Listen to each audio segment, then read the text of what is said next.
Stewart. Thank you, Mr. Chairman. Madam Administrator, it's good to see you again. We appreciate your service. I wish there was more that we agreed on, but we recognize that you represent to the... Me too. Yeah. You represent the administration and his goals and objectives, and that puts us at loggerheads. I appreciate these hearings. I don't suppose that you like them a whole lot.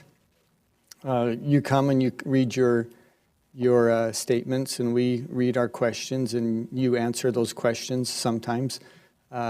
Sometimes you do a masterful job of answering in a somewhat ambiguous way, which we respect and appreciate as well. I don't suppose we change your mind, and I don't suppose you probably change ours. But I'd like to ask you a question, and in doing so, I want you to know I'm sincere in this question. I'm not trying to paint you into a box. I'm not trying to, it's not a gotcha question at all. And I really do want to understand if you agree with this. But I need to set the question up quickly if I could. Okay. I was an Air Force pilot for 14 years. I flew one of the most sophisticated weapon systems ever built. I know a little bit about national security, I think. I sit on the House Select Committee on Intelligence right now. And in that, I am reminded every day, as I think most of us are, that we live in a dangerous, a chaotic, and an unpredictable world. And we could go down a long, long list. ISIS, the possible nuclearization of Iran, a war in the Ukraine, the rise of terrorist threats around the world, a generational skip in the weaponization of China, and I would also add an unsecured border to that. Which brings me to my question and that is, in the face of all this, senior administration officials, including the president himself, has said climate change is the greatest threat that we face. And I just find that stunning. And I could quote them. Secretary Kerry recently said climate change is now considered the worst and most fearsome weapon of mass destruction. The president in his State of the Union said no challenge, and he reiterated it, no challenge poses a greater threat than climate change. And then Vice President Biden, speaking to a group of college students, says global warming is the greatest threat of your generation, of anything at all. And I'd like to emphasize, they didn't say it's one of the greatest threats. They didn't say it's one of our primary concerns. They said it is the greatest threat. And again, I just find that stunning. And I wonder if you agree with that assessment. Well, I don't know if I'm close enough to make a comparative statement. I'm sure that the folks you recognized are working on all of those issues. What I do know is that the president is very serious when he says that climate change is an issue that's not just an environmental one, but one that's fundamental to our economy, fundamental to national security. Yeah. And I have been in other countries where I have been most recently to Vietnam, where I went there to talk about their water quality challenges within Hanoi and to work with them on a variety of issues. They couldn't stop talking about the impacts of sea level rise in the Mekong Delta. Well, and I understand that there are those who have concerns, as we all do. Yes. But you started out by saying that you didn't know if you were close enough, or indicating you didn't have enough background or expertise in that. But honestly, you do. Every one of us do. I think every American has the capability of looking at these threats and in a reasonable fashion saying, this one is greater than this one. And I can't imagine any one of us saying that this is the greatest threat that we face. If you look at, sir, I would ask you to take a look at the national security strategy that was recently laid out. It's all about water and the expanding areas of drought that will impact economies and lives. It's all about the displacement of large populations that will provide a level of insecurity that will be extraordinary as sea levels rise. There is a very large challenge with climate change, and the impacts are here today.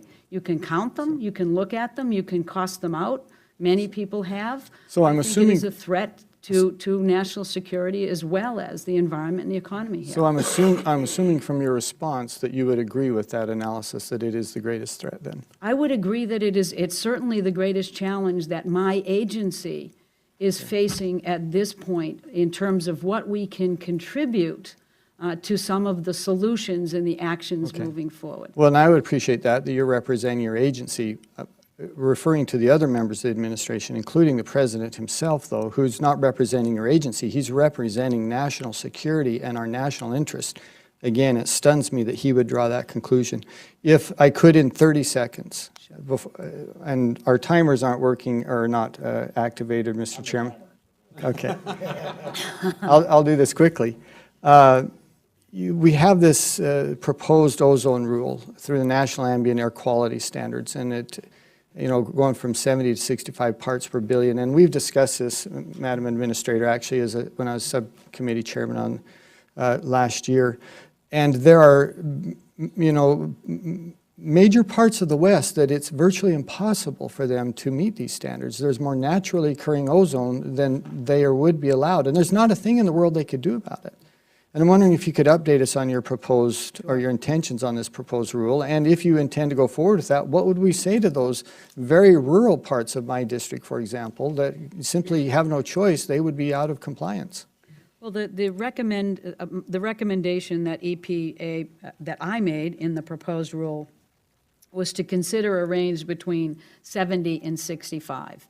And if you look at all of the national rules that are in place today and what we expect to see moving forward, we do know that by 2025, at the range of 70, that you're likely to see 9 counties in non-attainment by 2025 at that level because of all of the efforts already underway to reduce that pollutant.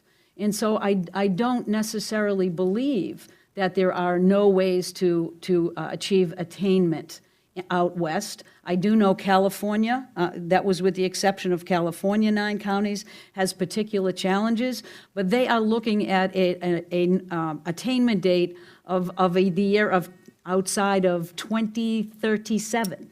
So this is a health-based standard that we will work with states, as we have done before, to try to make sure that they're not trying to do anything that's outside of their authority or purview. They certainly don't have to get down to levels that are not attributable to them. And we'll work at looking at the costs associated with those and be as reasonable as we can moving forward. But this is what the health studies are telling us are necessary to protect public health and welfare. Look forward to a further conversation with you on that issue. I don't think we'll settle it here, but thank you. But thank you so much for the questions. I appreciate it. Thank you, Mr. Stewart. He's modest. He still holds the world speed record for flying around the globe, so we congratulate our colleague. Wow. That was a lot more fun than what I do now. Oh, I have no doubt about that.